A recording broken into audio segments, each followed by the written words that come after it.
Bonjour à tous, c'est Arnaud Gélébar du cabinet Navio. C'est la deuxième édition de la Minute Digitale et j'aimerais aborder dans cette courte vidéo un thème que je trouve important, c'est les lurkers. Alors, qu'est-ce que ce sont les lurkers? Ça vient du verbe anglais to lurk qui est se cacher. Donc, c'est-à-dire tout simplement, c'est ce qu'on pourrait appeler en français la majorité silencieuse. C'est-à-dire qu'il faut savoir que sur Internet, un grand nombre d'internautes n'interagissent jamais avec les contenus. Par exemple, ça va être un internaute qui va acheter un produit sur un site e-commerce et qui ne va pas laisser de commentaires ou d'avis sur le produit acheté.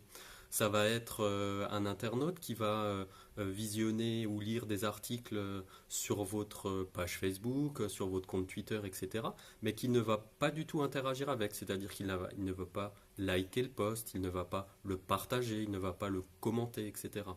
Alors tout ça, c'est ce qu'on appelle la majorité silencieuse. Alors pourquoi ils le font? Tout simplement, il y a une crainte chez beaucoup de personnes de s'exposer publiquement et de conserver une forme d'anonymat. Il faut savoir qu'on a tous finalement une part de leur cœur, entre guillemets, en nous.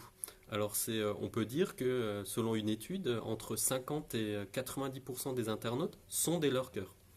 Donc ça a un impact tout simplement sur votre production, sur vos contenus.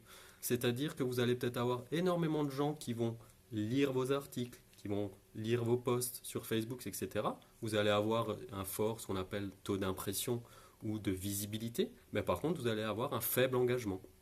C'est-à-dire que les gens ne vont pas partager, ne vont pas lire les contenus.